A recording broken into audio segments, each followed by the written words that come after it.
Gracias, Pedro. Gracias, colegas de la Universidad Pontificia Católica de Chile. Es un gusto poder estar con ustedes esta mañana aquí en México, tarde ya en Santiago. Así que les agradezco mucho. Les quiero plantear un poquito, más allá de ver al detalle la evidencia empírica, que de alguna manera, pues, todos tenemos la oportunidad de estar cerca de lo que está pasando en China, en el manejo de la pandemia, en las cifras que se manejan, en los cuestionamientos que han existido y también sobre las herramientas diplomáticas que el gobierno chino ha desplegado con la intención de generar una imagen favorable al propio Partido Comunista. Más allá de eso, o no centrarme tanto en eso, yo quisiera como un poco plantear y compartir con ustedes dónde me encuentro en este proyecto de investigación, que es de alguna manera un proyecto de investigación de más largo alcance, cuyo una ramificación tiene que ver con la idea del manejo diplomático en tiempos de crisis sanitarias ocasionados o derivados por el COVID-19, ¿no? Entonces, una de las principales inquietudes que me gusta a mí plantear generalmente tiene que ver sobre si fuéramos capaces de ser testigos de la última página de un libro de historia general que se escribiera al terminar el siglo XXI. Y si fuéramos capaces de tener en nuestras manos ese libro y leer ese último párrafo, encontraríamos tal vez algo como que a pesar de todas las dificultades que China enfrentó durante el siglo XXI, al finalizar este siglo China se convirtió, se consolidó, o recuperó su papel protagónico central en el escenario internacional, o fue el nuevo hegemón, o como le queramos llamar en términos conceptuales, ¿no? Pero el punto es como tratar de hacer un esfuerzo para mirar cuáles son las tendencias actuales, cuáles son las tendencias de un pasado reciente, y cuáles son, digamos, los elementos coyunturales que se han presentado y que han favorecido o han limitado, han sido como elementos de una plataforma para consolidar el poder del Partido Comunista chino, primero al interior de China y más adelante en el escenario internacional, ¿no? Entonces, teniendo eso en mente, evidentemente, si quisiéramos contestar una pregunta tan osada como la anterior, que simplemente es como para empezar a rebotar ideas, tendríamos que considerar múltiples elementos. Y entre todos esos elementos, no podemos dejar a un lado lo que tiene que ver con la participación del gobierno chino en el contexto internacional, en los distintos escenarios. Y por supuesto que esta participación se da por múltiples canales, pero uno de estos canales tiene que ver con la diplomacia, ¿no? En este sentido, sabemos muy bien que la diplomacia ahora, una manera de clasificarlas, tiene que ver con esta idea de la diplomacia tradicional y la otra que es como una idea más amplia de la diplomacia pública, de todos los esfuerzos que actualmente está haciendo el gobierno chino para, de alguna manera, tanto a través de la diplomacia tradicional o pública, poder moldear o poder reconfigurar el escenario internacional, tal vez con la intención de promover sus propios intereses, ¿no? Entonces, teniendo como esa vertiente, algunas preguntas que yo me he planteado es, ¿realmente podemos tener un grado de certeza, aunque sea mínimo, de lo que quiere el gobierno chino? ¿Cuáles son sus verdaderos intereses?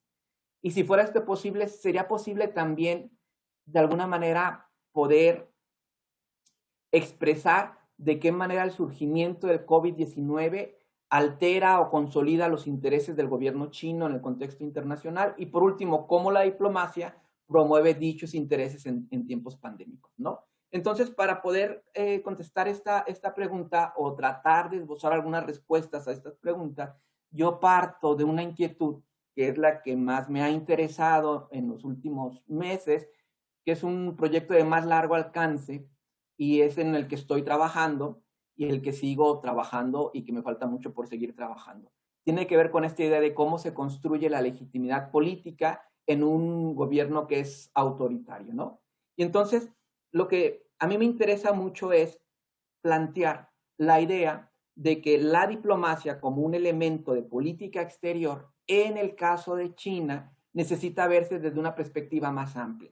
Que esa perspectiva más amplia responde a intereses generales de la élite gobernante en China y que para tratar de entender, descifrar, interpretar esos intereses, es necesario partir de un marco teórico amplio que nos permita, en este caso en particular, por ejemplo, comprender las dinámicas del ascenso de China en un contexto de una crisis sanitaria global, ¿no?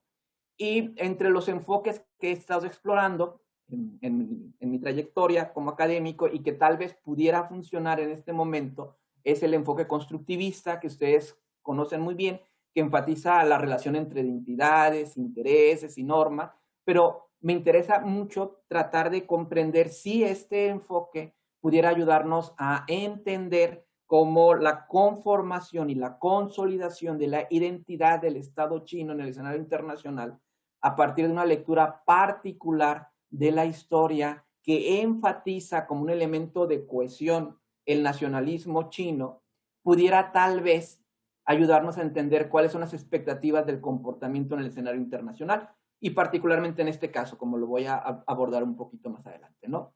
Entonces, pues para entender el 2021, evidentemente, y podríamos partir pues de lo que ha sido la evolución política de China, sobre todo a partir de la llegada del presidente Xi Jinping en el 2012 y la consolidación de una visión que ha sido caracterizada por una mayor centralización del poder, como ustedes lo saben muy bien, como de alguna manera se ha ido avanzando en la fortaleza de la figura del presidente Xi.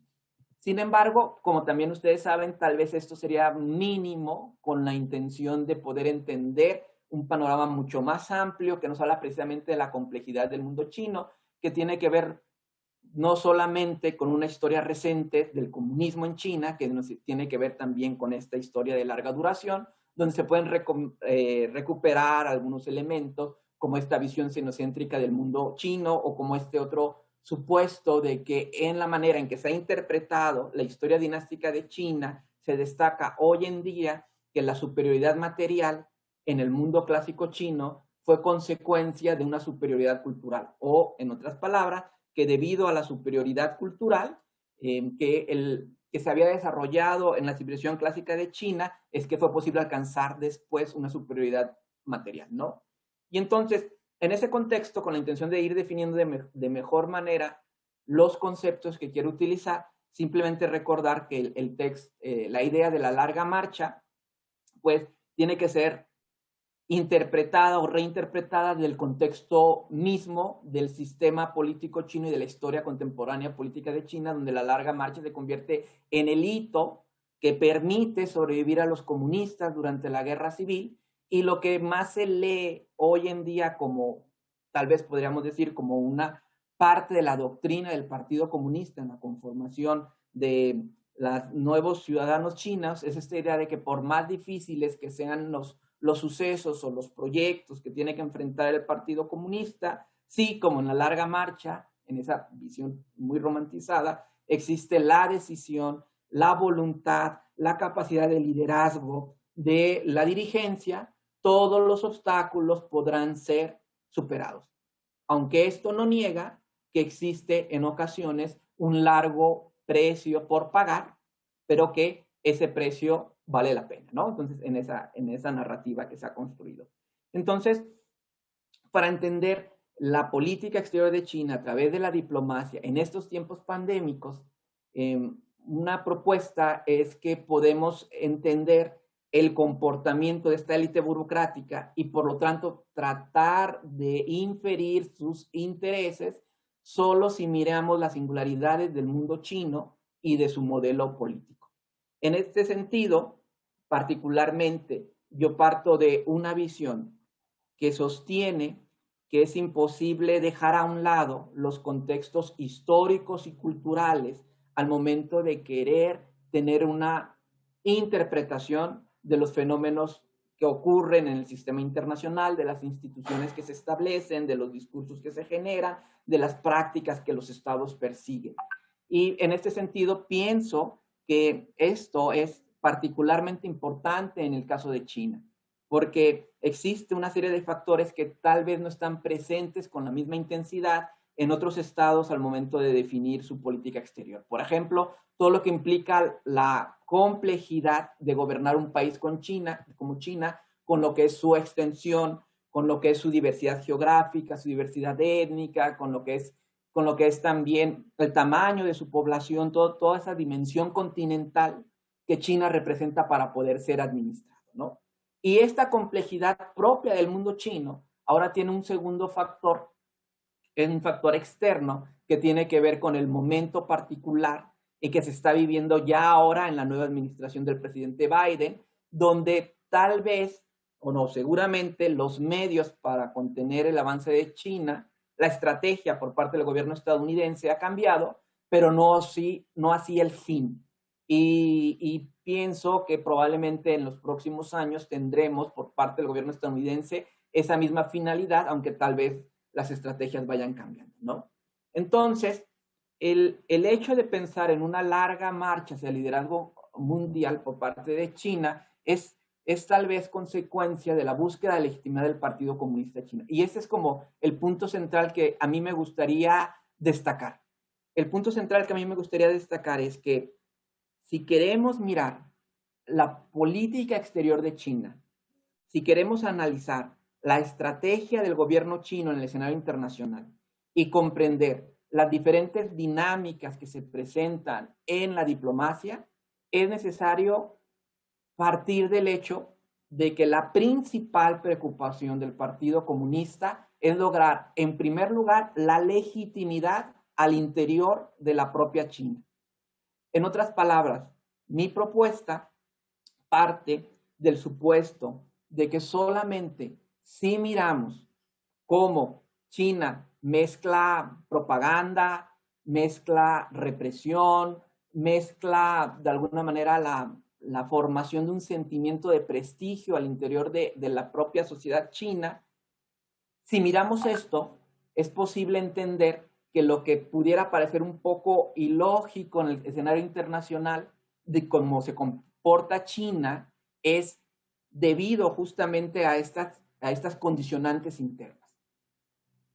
Lo que yo estoy explorando, probablemente me equivoque, pero lo que yo estoy explorando es de alguna manera plantearnos la idea de que la política exterior de China para nuestros ojos occidentales o nuestras miradas occidentales, muchas veces olvidamos que se construye en primer lugar para la audiencia más importante del partido político, que es justamente la ciudadanía china. Las medidas que se toman no es para que Occidente, los occidentales, los medios de información en Occidente o incluso los profesores universitarios de escuelas extranjeras occidentales que se dedican a las relaciones internacionales hagan un análisis donde puedan palomear el éxito o el fracaso de sus medidas. Y junto con esto, la llamada larga marcha hacia el liderazgo mundial no es otra cosa más que una consecuencia directa de la consolidación de un modelo de desarrollo al interior de China, cuya principal meta originalmente fue justamente poder garantizar un estado de bienestar mínimo al pueblo chino como consecuencia de la crisis de legitimidad que se vive en China después de la revolución cultural, y que el éxito en la consolidación de un sistema económico de apertura y lo que hemos estudiado y todos sabemos de incorporación a la progresión internacional, etcétera, etcétera, etcétera, ese éxito trajo como consecuencia que China brincara a una etapa diferente donde hoy tiene una proyección internacional más amplia y donde tiene una presencia internacional diferente a la que tenía hace 30 años. Pero mi postura y lo que yo les quiero proponer es que esto no fue consecuencia premeditada de decir, hace 40 años, cuando inicia el proceso de reforma y apertura, la intención era tener el protagonismo internacional que China tiene hoy en día, sino que eso fue una consecuencia indirecta de los propios procesos internos, ¿no? Y yo creo que algo que nos permite mostrar esto es el manejo errático de la pandemia durante las primeras semanas, que ustedes conocen muy bien en el caso de China, que va desde la negación, que va desde la persecución de aquellos médicos como el doctor Li, que aseguraba que probablemente se encontraban frente a un nuevo SARS en el virus, y que es la destitución de la dirigencia de la provincia de Hubei una vez que no funcionan para contener el virus, ¿no? Entonces, sabemos, y todos hemos leído esta historia, la tenemos muy presente, cómo China parte de un error en el manejo de la pandemia a después a un control estricto del manejo de la pandemia, y a una tercera etapa que es tener de alguna manera los medios para evitar la propagación del virus al interior de China, ¿no? Sabiendo de que esta fue una noticia inesperada hasta cierto punto en el caso de los gobernantes en China, sabiendo también de que lo que se conocía de la enfermedad hace un año es muy diferente a lo que se conoce hoy en día, sabiendo de que tal vez se tardó una semana o dos en detectar el riesgo que podía significar no solamente para China, sino para el contexto del este de Asia y para el mundo, el surgimiento de una pandemia, ¿no? Sabiendo todas estas cosas hoy en día, es evidente que si medimos cómo China contuvo el avance del brote epidémico, es sumamente notable respecto a otras realidades, otros países, otras regiones.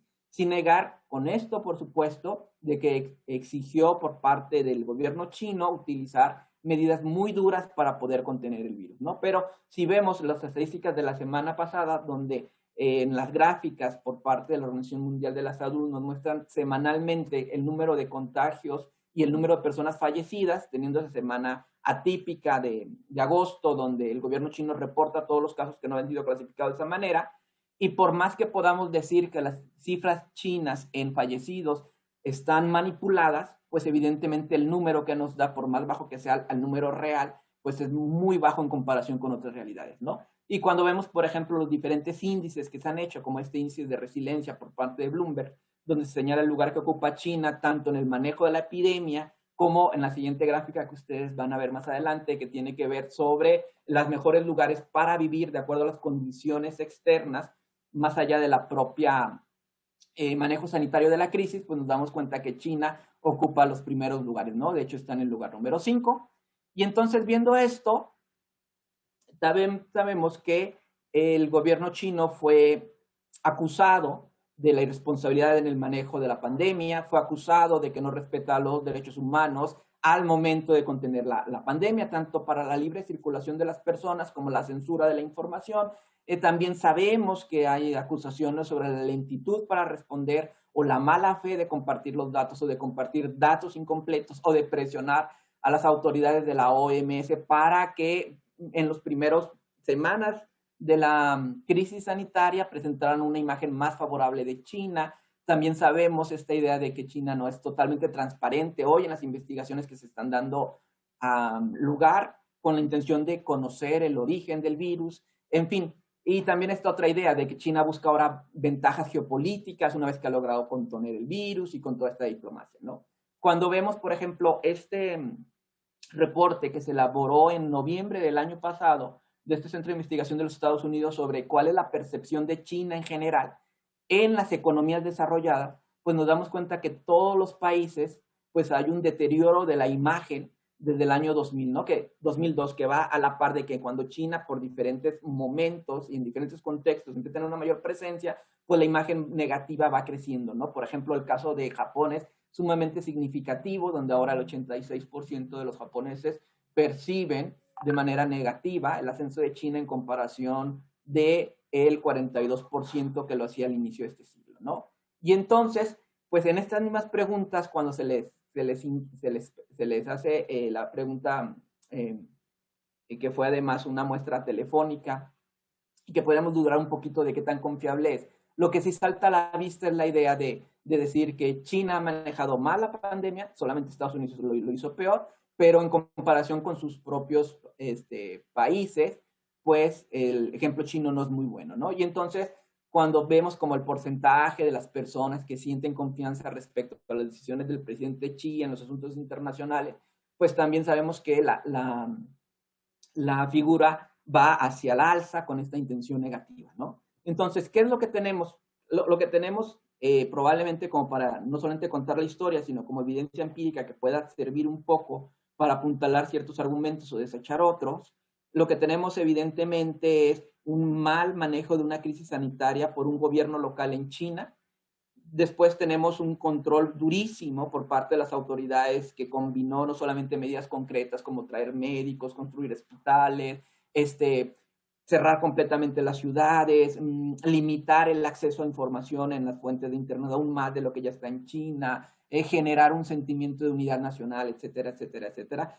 Vimos como ese cóctel que maneja el gobierno chino ante las crisis. Y después de esta crisis, el gobierno chino se presenta y se proyecta internacionalmente en el caso de la diplomacia con con tres características, ¿no?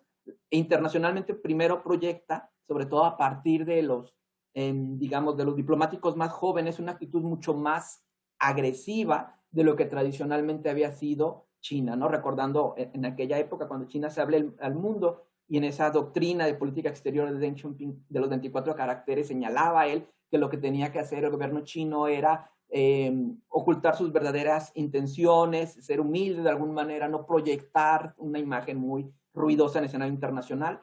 Lo que encontramos es que funcionarios de la diplomacia china contestan y desafían de alguna manera las afirmaciones de sus contrapartes de los países occidentales, ¿no? Y eso, como ustedes saben, se le llamó la diplomacia del lobo solitario, que se inspira en dos películas, son franquicia y son de las más exitosas taquilleramente hablando, que tienen que ver con la idea del soldado chino, la segunda película en África, con la intención de no dejarse humillar por esa historia de colonización, de humillación que China viene arrastrando del siglo XIX. Entonces tenemos por una parte una respuesta dura, tenemos por otra parte una respuesta blanda, así que si pudiéramos utilizar este concepto, que tiene que ver con esta idea de que vamos compartiendo mascarillas, vamos compartiendo equipo médico, vamos donando respiradores, como ustedes lo recordarán también, vamos enviando expertos en el control de la epidemia, como sucedió de los médicos de Wuhan, que una vez que controlan el epicentro del desarrollo del virus,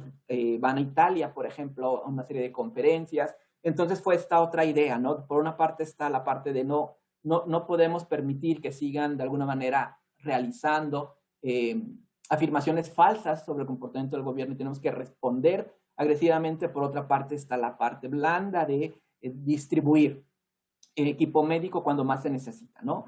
Y por último, pues está lo que ahora es el tema de conversación en muchos medios electrónicos, en noticiarios, pero también en la academia, que cada vez más se reflexiona sobre esta idea de la diplomacia de las vacunas, ¿no? Hasta qué punto el gobierno chino, también el ruso, por supuesto, la India, pero hasta qué punto el gobierno chino está dando prioridad a la producción de vacunas para su exportación, facilitarlas o donarlas en algunos casos o venderlas a precios accesibles, con sobre todo lo que se ha llamado siempre esa solidaridad hacia el sur global, ¿no? Entonces, estos tres elementos, bueno, se refleja aquí, por ejemplo, en el caso de México, aunque han cambiado un poco las cosas porque se cerró un acuerdo para que prestara al gobierno de Estados Unidos la vacuna de AstraZeneca. En realidad, pues la mayor parte de la proveeduría de las vacunas pues venían no de los países occidentales desarrollados. Recuerdan también esto, ¿no? Que la Unión Europea y los Estados Unidos han colocado, Canadá también han colocado la prioridad de sus ciudadanos antes de poder compartir estas vacunas con la comunidad internacional. Entonces, hasta aquí lo que yo quisiera destacar es esta idea y es sobre la que estoy trabajando, la que tengo que afinar mejor y la que seguiré trabajando más adelante, de cómo la diplomacia no busca ganar prestigio al exterior de China. Lo principal que busca la diplomacia es ganar prestigio al interior de China. Es decir, poder hacer de esta tercera etapa del manejo de la crisis de China un elemento más que se difunde, por supuesto, a través de la propaganda, pero un elemento más para que el ciudadano chino se sienta orgulloso de su gobierno, sienta que tiene unos dirigentes capaces y que además, en comparación con los otros dirigentes del mundo, siguen viviendo bajo el espíritu de la fraternidad, de la cooperación sur-sur y de la idea de que los pueblos del mundo que han sufrido penurias por la intervención de potencias extranjeras, pues no se olvida China de los amigos en momentos de crisis. Ese mensaje para mí, que es clave, es como un elemento más para seguir cohesionando o pegando la sociedad al interior de China y ganar prestigio al interior, ¿no? Esta es la realidad. 5 minutos, Daniel. Sí, muchas gracias. Esta es la realidad y entonces creo que habría que pensar algunos desafíos. El primero es si Occidente, cuando hablo de Occidente sé que no es una entidad monolítica, por supuesto, y que habría que ser mucho más preciso. Cuando hablo de Occidente, tal vez podamos reducir eso cuando pensamos, por ejemplo, en la dirigencia de los Estados Unidos, independientemente si son republicanos o demócratas, la gran duda es si ellos van a poder leer adecuadamente qué significa el ascenso de China, ¿no? Si realmente la intencionalidad primera es desafiar la hegemonía estadounidense a nivel mundial. O si esta mayor agresividad de China es como un efecto de reacción ante la manera en que han comportado los países occidentales. Y segundo, que tal vez para terminar esa pregunta de si el mundo cómo será al terminar el siglo XXI, la clave del éxito dependerá de la capacidad de la élite gobernante para adaptarse a un entorno internacional. Y aquí, pues, la diplomacia seguirá jugando un rol crucial, ¿no? Retomando muchas cosas que ya es muy común hablarlas, que ya todo el mundo las sabe, como esta visión pragmática ante los modelos, ¿no? Yo creo que también el modelo diplomático que China va a jugar, está jugando, seguirá jugando cada vez con mayor presencia en el escenario internacional, va a ser sumamente pragmático de acuerdo a las circunstancias. Bien, esta sería como mi presentación. Les agradezco mucho, primero, el haber estado aquí, escucharme, y segundo, pues, les agradecería mucho sus comentarios, sobre todo, para poder, de alguna manera, dialogar de manera conjunta. Muchas gracias. Y justo en mi curso sobre relaciones internacionales en el este de Asia hablamos sobre teorías. Entonces te quería preguntar sobre tus premisas teóricas. Tú nos dijiste al principio que tu investigación parte de la premisa que la actuación internacional china no se puede entender sin tener en cuenta esta búsqueda de legitimidad interna.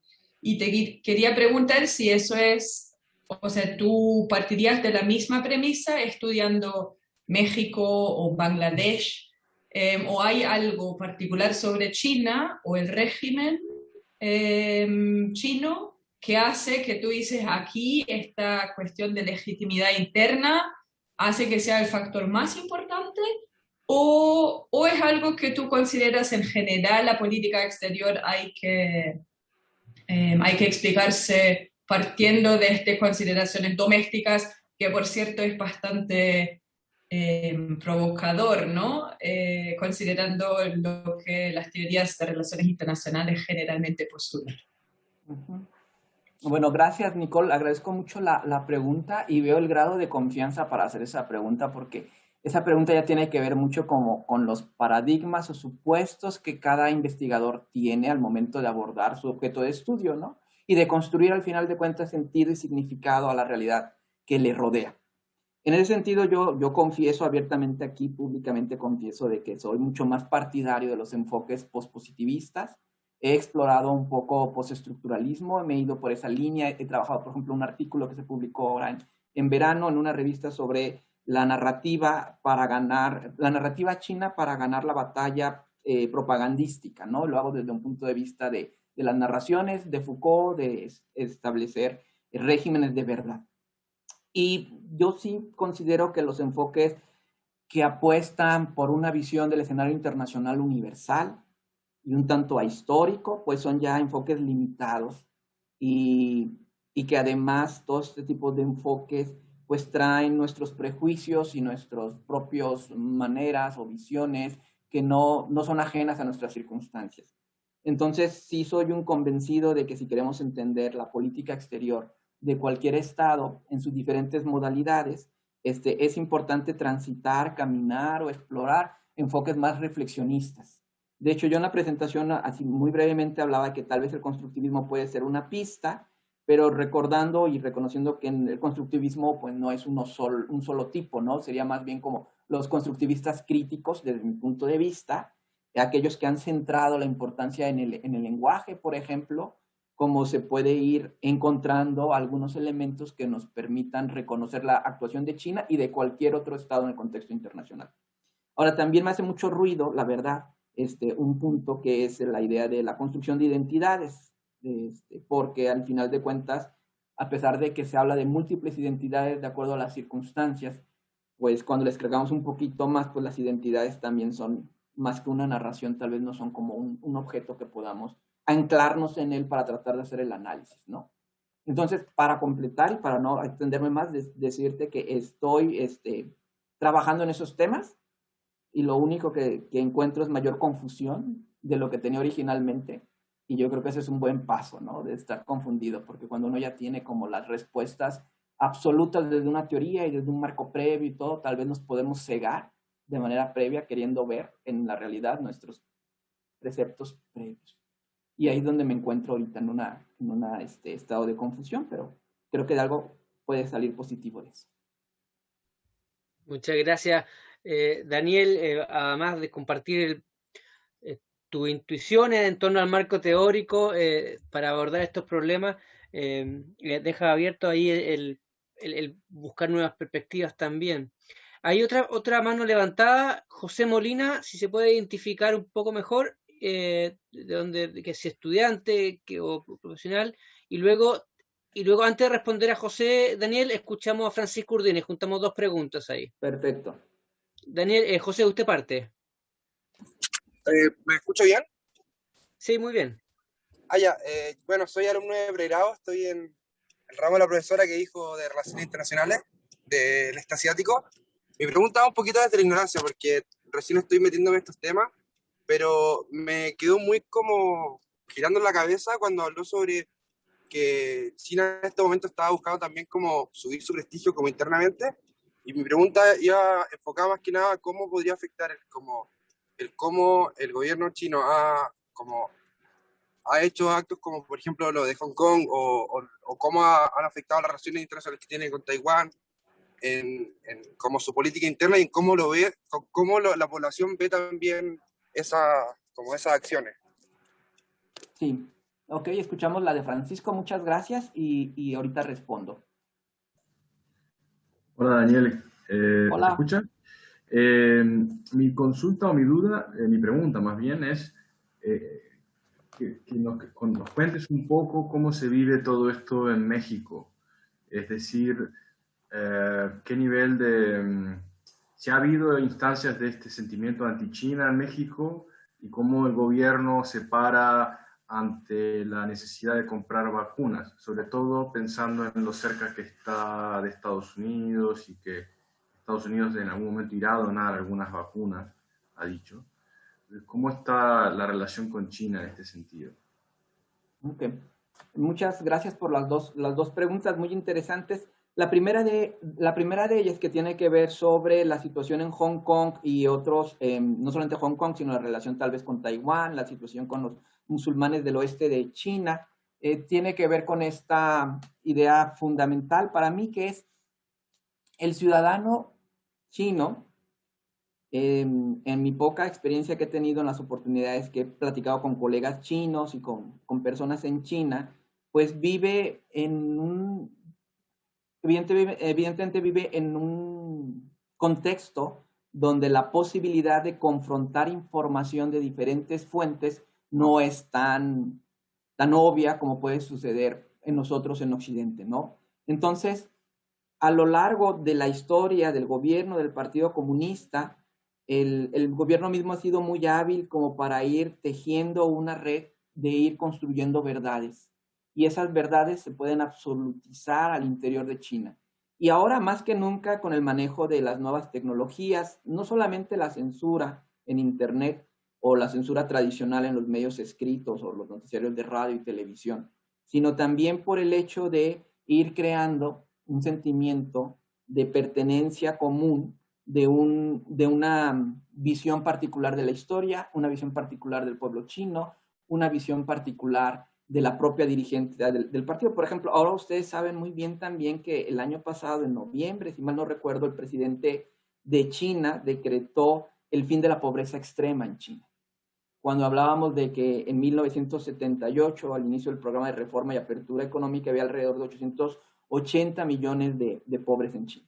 En Occidente podemos cuestionar si la cifra es correcta, podemos cuestionar si la manera de medir la cifra es correcta, porque evidentemente en China la están tomando como paridad respecto al nivel de compra y entonces el estándar del umbral de la pobreza no es tan elevado como lo propone la misma Organización de las Naciones Unidas. Pero eso no es tan importante cuando se crea un discurso poderoso y se puede contagiar a las personas, ¿no? Ahora, también evidentemente este discurso, para que funcione, no todo el discurso, tiene que ser acompañado de ciertas medidas concretas, y cuando eso no funciona, ni medidas concretas ni discurso, pues está la represión, está el brazo del Estado. Y en esas medidas concretas, aunque el sueño chino no se cumple para todos los chinos, el hecho de que para algunos se cumpla el sueño chino, entendiéndolo como mejorar sus condiciones de vida, es como motivo suficiente como para ir generando esa cuestión. Y respecto a lo de México, ¿cómo se ve México? México respecto a China tiene una relación compleja, por supuesto, por la cercanía con los Estados Unidos. El hecho es de que México e Estados Unidos han estado por más de 150 años súper conectados y mucho de la política exterior de México respecto a los aliados en el este de Asia no son prioridad, pero no existe esa, o mi percepción es que no existe esa preocupación tanto en los medios sobre si China se está metiendo mucho en México, si Estados Unidos lo va a permitir o no. Y yo creo que fundamentalmente lo que está pasando ahora en México es que, como ustedes lo saben, México vivió un cambio de gobierno diferente o a destiempo de lo que ha sido Sudamérica. Entonces, ahora el gobierno actual en México es un gobierno que se dice de inspiración de izquierda. Y lo que ha generado este gobierno es una polarización muy grande como no lo habíamos visto en México, o como a mí en mi historia no la había visto. Una polarización tan grande que es o estás a favor del actual gobierno o estás en contra del gobierno sin tintas medias. Y entonces, si el gobierno decide adquirir vacunas rusas o decide adquirir vacunas de China, no es tanto responsabilidad de Rusia o de China si sus vacunas son confiables o no, si se quieren meter en los asuntos de México, sino es el gobierno hizo lo correcto o no. Ya está el grado de polarización que de antemano pareciera que todo lo que hiciera este gobierno va a estar mal o va a ser sumamente defendible. Y eso no está abonando para un debate de asuntos internacionales. Por ejemplo, este gobierno dijo que la mejor política exterior es la política interior. Que el presidente no va a salir a visitar ningún país al menos de que firme un tratado muy importante. Y el presidente fue de alguna manera a visitar al presidente Donald Trump, pero no fue como cuestionar si eso era congruente o no con su proyecto, sino fue congruente o no con lo que significa López Obrador para la mayoría de la población. Un buen gobernante, un mal gobernante. Lo que quiero decir es que todo el efecto que pudiera darse de cuestionar una política exterior o debatir una política exterior está siendo reducido, totalmente reducido a que si es bueno o malo lo que el gobierno está haciendo. Muchas gracias, Daniel. Hay varias preguntas, lo que da cuenta que tu presentación ha sido muy atractiva e interesante para nuestro público. Mira, vamos a tomar 3 preguntas ahora y vamos a dejar para la siguiente ronda las otras. La primera es de José Luis Parra, luego Sebastián Enrique y finalmente María Montt. Y les pido que si muy brevemente se pueden presentar, decir de qué parte, si son estudiantes, profesores, y su adscripción dentro de la universidad. José Luis, tú primero. Gracias, Pedro. Hola, muy buenas tardes, Daniel. Mucho gusto. Muchas gracias por tu presentación. Yo estoy a cargo del Instituto Confucio en la universidad. Además, participo en la Vicerrectoría de Asuntos Internacionales e inicié trabajando en un observatorio de la Alianza del Pacífico. Así que trabajamos con el Tecnológico de Monterrey en ese observatorio. Me sumo a las palabras de Nicole. Me parece muy rupturista tu mirada. Normalmente uno estudia China desde la política exterior y por supuesto que ver esa hipótesis que tú comentas suena bastante interesante. Ahora, yo lo que veo y observo es que, claro, con un liderazgo como el de Xi Jinping, que va hasta el año 2035, 2000 y tanto, hay una continuidad en la política. Y cuando tú tienes continuidad en la política, a diferencia de Occidente, tú puedes implementar muchísimas cosas y muchísimos modelos. Además, con un gobierno, como sabemos cómo opera, donde no hay libertades, etcétera. Entonces, yo creo que eso es algo interesante de considerar, y por eso también me parece que dejar esa variable de la mirada exterior me parece que queda como una patita suelta. Ahora, la pregunta que yo te haría es, ¿cuáles son las evidencias o los indicadores que tú esperarías encontrar en tu hipótesis para poder validar el modelo que tú estás planteando? Sí, gracias. Vamos a la Sigamos con siguiente las preguntas. Antes de responder, Daniel, Sebastián Enríquez. Hola, bueno, primero agradecer a Daniel por la presentación. Bueno, me presento, no soy de la universidad primero, estudio Derecho en la Universidad de Chile. Pero quisiera preguntar en primer lugar si es que este vuelco hacia la legitimidad interna de China se debe principalmente porque, a mi parecer, China no necesita una legitimidad internacional, sino que ya teniendo cierto poder económico, por decirlo así, puede como atraer a los países sí o sí a forzarlos prácticamente a relacionarse con él. Entonces, no sé si esta particularidad tiene toques de eso. Y mi segunda pregunta es cómo un poco esta diplomacia china, no sé si se ha tocado un poco con el plan quinquenal, el 14º plan quinquenal que se estuvo discutiendo hace poco. Gracias. Perfecto, María Montt. Sí, muchas gracias, Daniel. Mi pregunta está relacionada a la anterior también, porque tú mencionaste las narrativas, los discursos, las verdades, que llamaste también, que China ha proyectado en el escenario internacional. Pienso en el caso de Chile, por ejemplo, no sé si en México, pero hay insertos en el diario, por ejemplo, de China, que hablan, por ejemplo, sobre cómo se ha logrado reducir la pobreza, insertos de media página, página completa, en los últimos meses, por lo menos. Entonces, mi pregunta es si es que esto lo hace más vulnerable, digamos, si el estar tan expuesto en el escenario internacional hace tal vez a China más vulnerable en esta como tensión de los discursos. Perfecto, muchas gracias, María. Daniel, ojalá no muy extenso la respuesta para dar tiempo para las últimas dos preguntas. Bueno, muchas gracias por las tres preguntas súper interesantes. La primera sobre cuál es la evidencia histórica la evidencia empírica que de alguna manera permitiera tratar de comprobar la hipótesis de la importancia de las dinámicas al interior, como la búsqueda de legitimidad para entender la política exterior de China y la diplomacia.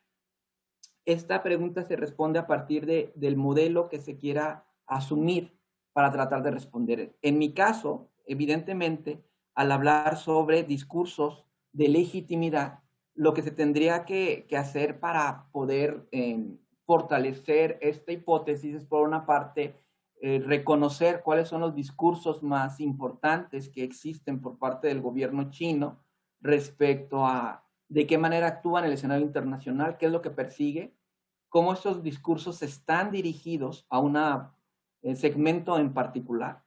Y a partir de eso, lo que es más complicado aún, es cómo estos discursos son asumidos o son retomados por las personas a las que van dirigidas. Si pensamos que es posible que el principal motor de la política exterior es la propia política interior y la cohesión, entonces habría que ver cómo se refleja esto en los discursos oficiales o cómo se descuerda esto, por ejemplo, lo que decía ahora María Montt, en diferentes medios dirigidos al mismo público chino, y contrastar después con diversas metodologías si el pueblo chino lo está asumiendo, ¿no? Es un ejercicio complejo, y también es complejo porque, por otra parte, muchos de estos supuestos que se hablan desde el análisis del discurso no se contrastan directamente con la opinión de las personas a las cuales van dirigidos. Pero eso puede ser una manera de tratar de resolver el acertijo intelectual que implica plantear una hipótesis y contrastarla con una parte de la realidad. En cuanto a la otra pregunta, de alguna manera, sobre la legitimidad, anoté aquí el poder económico, que ya no necesita China buscar el poder, la legitimidad tal cual como otros estados, porque ha crecido tanto que su poder económico le permite tener una influencia para moldear el escenario internacional de acuerdo a sus intereses. Yo creo que también aquí sería interesante tal vez hacer un alto, caminar un poquito más atrás y distinguir si, por ejemplo, la variable de poder, que es clásica en los estudios de relaciones internacionales, es una variable de poder universal que responde de manera distinta, tal vez de acuerdo al comportamiento de los estados derivados de sus contextos históricos y culturales, pero que todos los estados buscan el poder. y moldear el escenario internacional de acuerdo a sus intereses porque tienen poder. Una manera de alcanzar ese poder es la legitimación a la persuasión, y otra es el poder duro, amenazando económicamente a los vecinos o desplegando un ejército, etcétera, etcétera, ¿no? Entonces, si viéramos así esa posibilidad, tendríamos que reconocer que el poder es universal. Aquí yo, más bien la invitación es plantear qué sucede si por un momento imaginamos que es posible pensar otra idea de escenario internacional que no se base en el poder.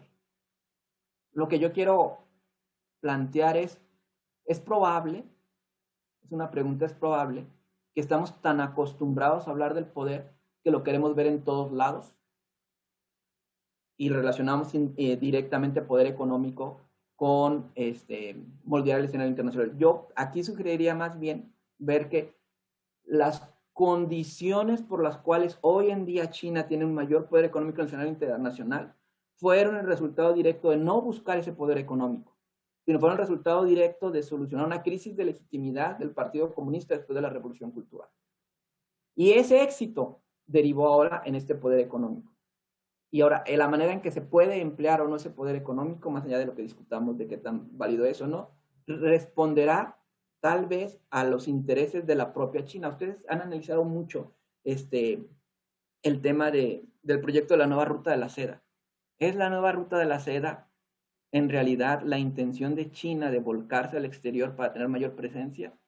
¿O es resultado de la necesidad de recolocar ciertas industrias y ciertos excedentes que tenía? Bueno, nada más, aquí termino.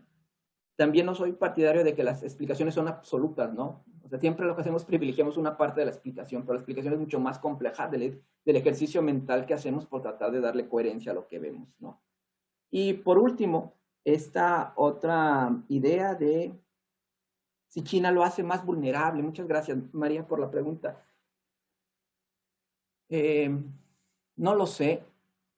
Yo sí pienso que en la medida en que China va a ir creciendo su presencia internacional, cada vez, sobre todo en los países democráticos, va a ser visto con mayor recelo, con mucho mayor recelo. Y se van a encontrar más defectos en el modelo chino. Eso es un hecho. Mi cuestión es si eso es la principal preocupación de la dirigencia del Partido Comunista. La principal preocupación es que la comunidad internacional vean su ascenso de manera pacífica, o más importante, porque si no, pues van a limitar su propio ascenso, por supuesto, y eso va a limitar las posibilidades que tiene al interior de ganar legitimidad. O ante una disyuntiva de quedo bien afuera o fortalezco mi liderazgo al interior. Si tuviera que decidir, esta dirigencia está encabezada por una persona como Xi Jinping, ¿dónde va a poner la prioridad? Y creo que es una pregunta abierta, que no hay una respuesta absoluta. Muchas gracias, Daniel. Hay espacio para, las últimas dos preguntas. Les pido a Diego Telías y Pablo Ampuero, que se presenten y muy brevemente hagan su pregunta. Dale, arranco yo. Yo soy Diego, soy estudiante del doctorado de Ciencia Política y en la Universidad Católica. Muy buena presentación, Daniel. Mi pregunta iba en la línea de lo que planteaba José Luis Parra.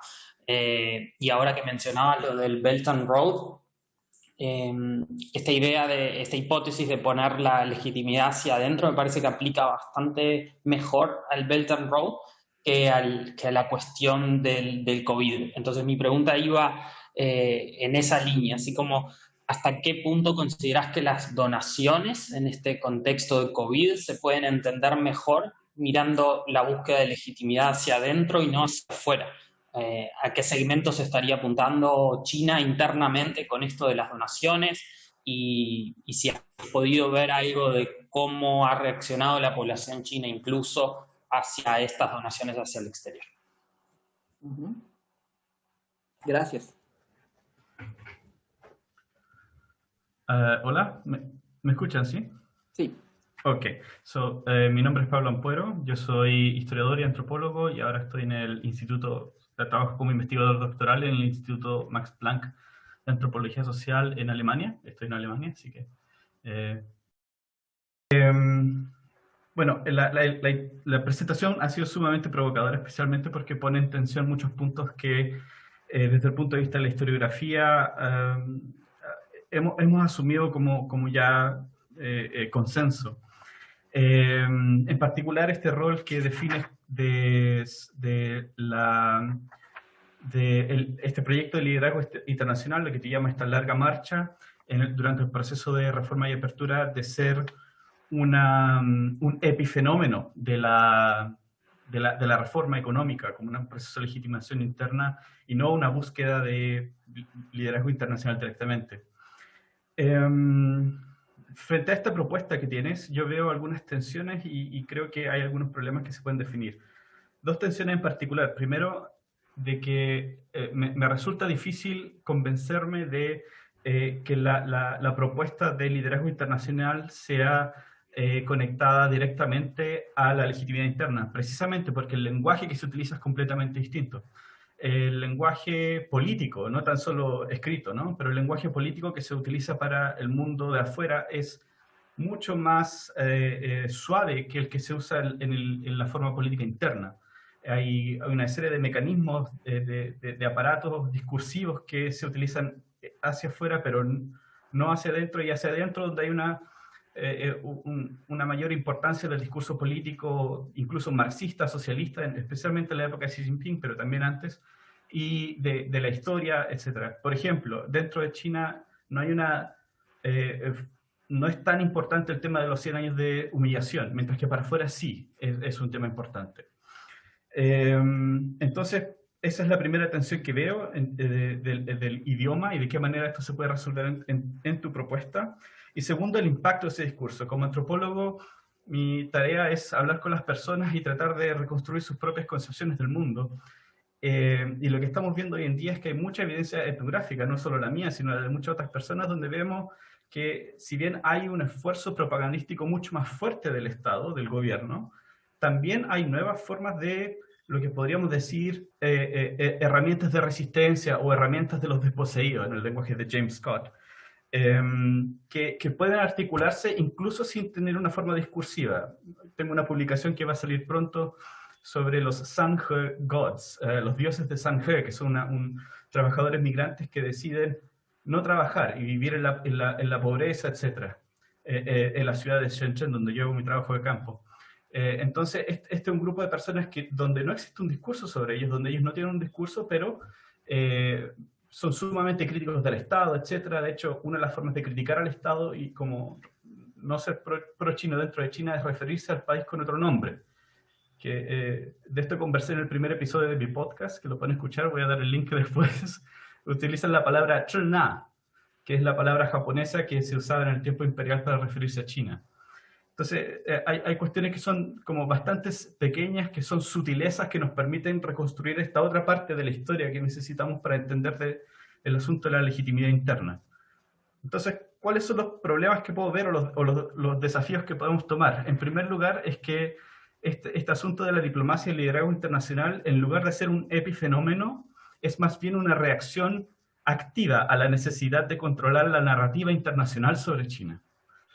Y esto es lo que decía María Montt con los insertos de prensa, la programación de televisión. Aquí en Europa hace poco hubo una polémica porque el canal CGTN había sido expulsado Disculpa Pablo, ¿puedes cerrar la pregunta? Ya, ahora la cierro.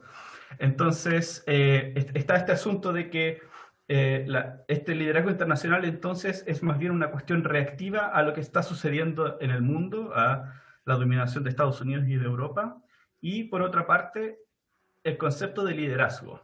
Creo que esto es sumamente importante, porque en chino el concepto de liderazgo es Lin Tao Chuan, y es la misma palabra que se utiliza para traducir el concepto de hegemonía de Gramsci, que es súper importante, especialmente en la época de Xi Jinping, donde se mezcla la idea de control estructural y producción de consentimiento, de creación de consentimiento. Entonces, el hecho de dar vacunas no es suficiente, sino que también hay que controlar la narrativa sobre las vacunas. Entonces, esos son los problemas que te quería plantear para la discusión. Gracias. No, muchísimas gracias, Pablo, por estos puntos, y muchísimas gracias también por la intervención de Diego anteriormente, ¿no? Creo que vienen a enriquecer bastante las ideas que yo estoy dando vueltas en mi cabeza, y coincido plenamente de alguna manera con los dos comentarios. Y lo voy a tratar de hacer de manera muy breve, porque estamos ya sobre el tiempo. El primero de esto tiene que ver con que muchas veces damos por hecho que China es un monolito, ¿no? Como cualquier otra unidad de análisis. Y creo que ese es un enorme problema, ¿no? Es un enorme problema sobre todo para los que estamos más en ciencias políticas y en relaciones internacionales, que hemos de alguna manera aprendido a ver que una de las principales unidades de análisis es el Estado, que los estados pueden tener una cohesión muy fuerte hacia el exterior, y a veces no nos detenemos a ver los detalles al interior del Estado. Un problema que se complica mucho más en el caso de China por la enorme diversidad geográfica que existe, por los grupos étnicos al interior de China, por la propia lectura de la historia. Entonces, coincido plenamente con eso. Y yo sí creo que necesito trabajar aún más en esta parte de la evidencia, ¿no? De la evidencia empírica, si es que, como me lo comentaba José Luis Parra, si es que puedo encontrar la manera de tratar de vincular mejor mi supuesto con la evidencia empírica que quiera tomar, y evidentemente eso lo tengo que ir manejando mejor desde el método que me permita vincular tanto evidencia empírica como supuesto en un marco mucho más amplio. Pero estos otros discursos de resistencia también son muy interesantes, y el otro aspecto que mencionaba de Gramsci, para retomar el entender, el funcionar un Estado, ¿no? Porque de alguna manera esta idea del consenso, la generación del consenso como parte de la hegemonía, es muy, muy importante. En conclusión, pues yo creo que es súper difícil abordar una realidad tan compleja como China, súper difícil hacerlo a la distancia y sin vivir los contextos, ¿no? Entonces, les agradezco mucho sus comentarios, sus preguntas, sus inquietudes. Retomo y algunas de sus ideas, y seguiré trabajando en este proyecto. Muy bien, muchas gracias. Le agradecemos a Daniel Lemus por su brillante presentación y bueno, realmente provocador intercambio con nuestro público participante. Bueno, esperamos poder seguir trabajando en conjunto, Daniel, contigo. Mira, los participantes están casi todos acá. No sé si habrá algún último comentario que tú quisieras hacer para cerrar. No, simplemente volver a agradecer, y estamos en comunicación. Perfecto, muchas gracias. Y en nombre del Centro de Estudios Asiáticos, invito a los participantes a seguir nuestras actividades de este semestre. Tendremos otras sesiones de este seminario de investigación en estudios asiáticos, y también al principio del próximo semestre realizaremos el Congreso Internacional de Estudios sobre Asia para estudiantes de posgrado. Los dejo invitados a revisar las bases en la página del Centro de Estudios Asiáticos de la Universidad Católica. Nuevamente, Daniel, muchas gracias por tu participación. Gracias a ustedes y buena tarde.